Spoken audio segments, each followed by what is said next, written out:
Se alguém está experimentando depressão, pensamentos depressivos, pensamentos negativos recorrentes, ou está no estágio inicial do Alzheimer, há uma forma de reverter completamente a depressão ou o Alzheimer em estágio inicial? Se sim, como alguém pode fazer isso? Eu não conheço nada que reverta isso completamente. Quero dizer, se eu soubesse, eu seria muito rico para reverter completamente o estágio inicial do Alzheimer ou da depressão. O que eu vou te dizer é que, e vamos falar primeiro de Alzheimer. Então, Alzheimer. Quando as pessoas começam a ver déficits de memória, o problema é que você já teve danos cerebrais significativos. E uma vez que você perde neurônios, você realmente não pode recuperá-los, pelo menos com os tratamentos atuais. Então, a melhor coisa a fazer é atacar a causa raiz antes que chegue a esse ponto. Prevenir isso. Previna essas coisas. Falando sobre esses 3 hábitos, o primeiro é o exercício. Você estava falando sobre exercício como algo que pode melhorar a função cerebral, melhorar a positividade do humor e diminuir pensamentos depressivos. Certo. Isso que eu ouvi Sim. seria a primeira coisa. Exatamente. Qual seria o segundo hábito para nos apoiar nisso? Isto meio que se opõe ao negativo, que é garantir que se tenha sono suficiente. Fazer exercícios. Podemos falar sobre engajamento social e acho que não recebe atenção suficiente. Novamente, isso está relacionado à depressão também, porque realmente corta a disposição e a capacidade das pessoas de se engajarem socialmente.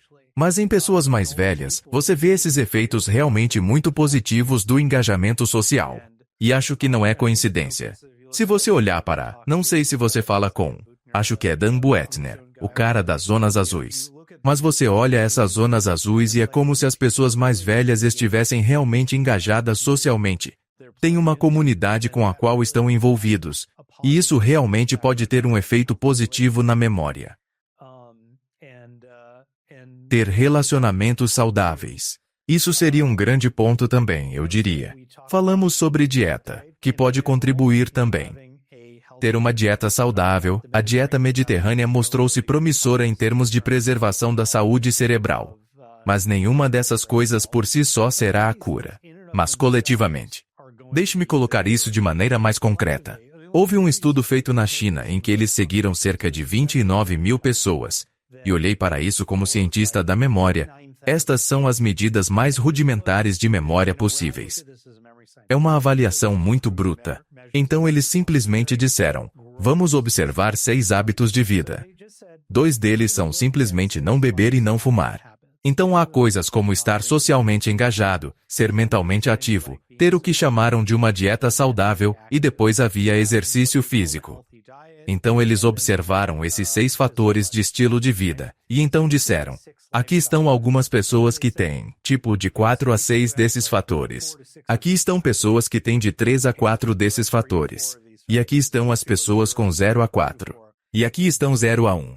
Então estes são os desfavoráveis e podemos observar os favoráveis e acompanhá-los ao longo de 10 anos.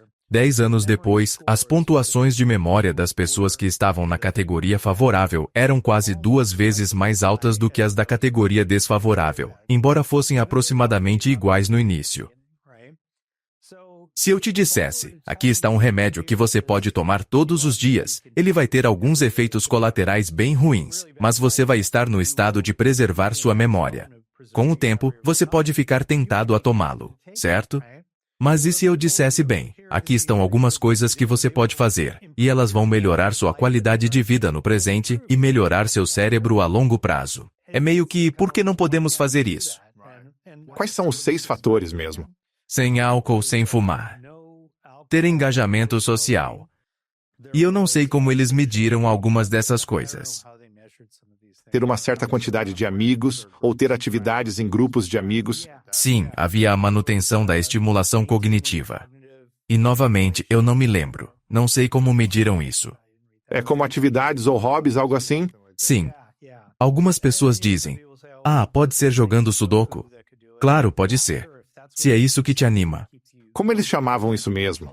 Estimulação cognitiva. Algo assim. 5 e 6? Ter dieta saudável. Exercícios. Exercício. Acho que é isso. Eles estudaram 29 mil pessoas? 29 mil.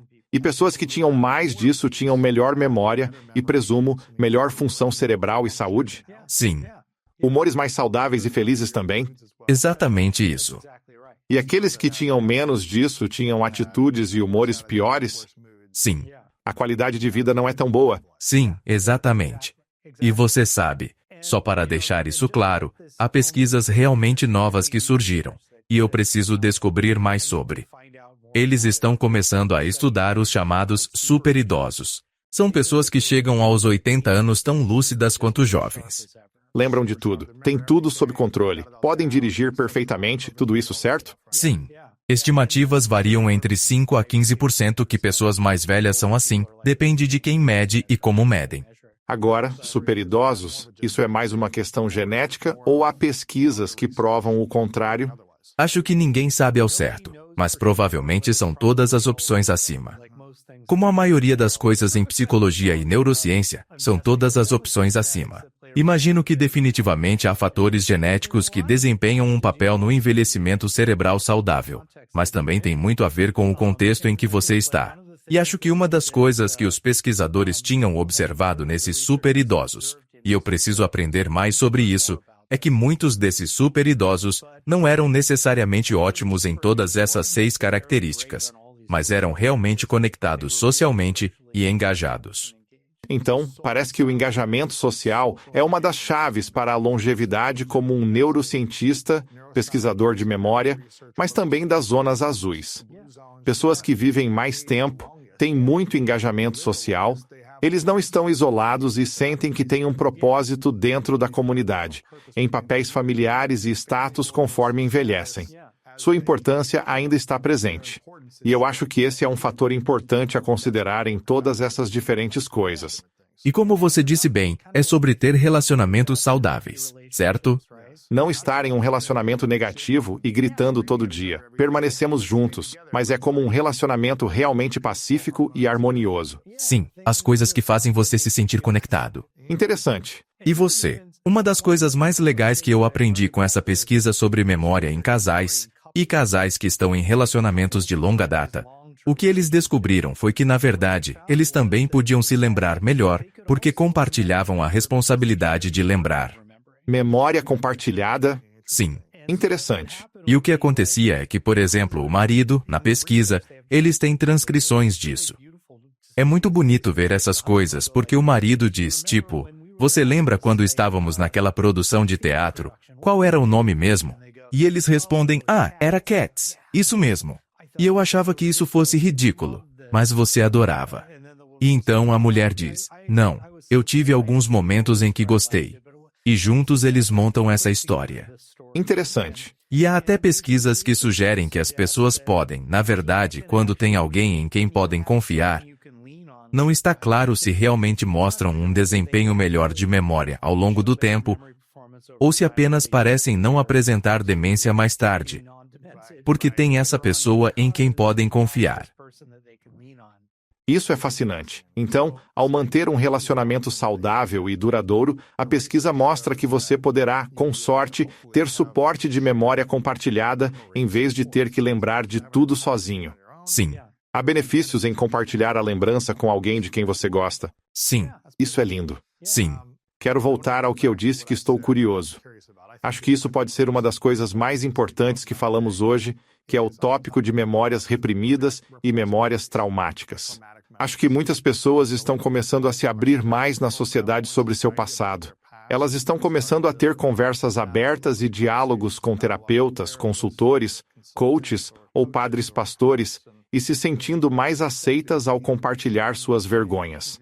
Embora eu ouça 2 lados diferentes sobre essa opinião, que expressar a dor do passado é algo bom, mas também reviver momentos dolorosos e traumáticos repetidamente cria uma energia negativa dentro de si mesmo, cria um humor negativo. É melhor reprimir nossos pensamentos e mantê-los bloqueados e longe de nossas memórias o máximo que pudermos, embora eu sinta que eles sempre acabam surgindo de alguma outra forma. É melhor fazer isso ou é melhor falar sobre nossas memórias traumáticas? E se for assim, como fazemos isso de uma maneira que nos fortaleça em vez de reviver um evento traumático repetidamente? Essa é uma pergunta realmente rica. E há muita coisa aqui, então deixe-me dividir um pouco. Antes de mais nada, você mencionou memórias reprimidas.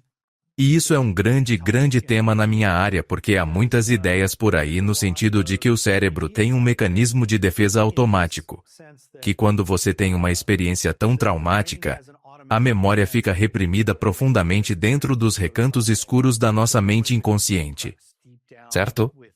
E Freud propôs isso como parte de uma extensão de sua ideia geral de repressão, que é mais sobre impulsos do que memórias.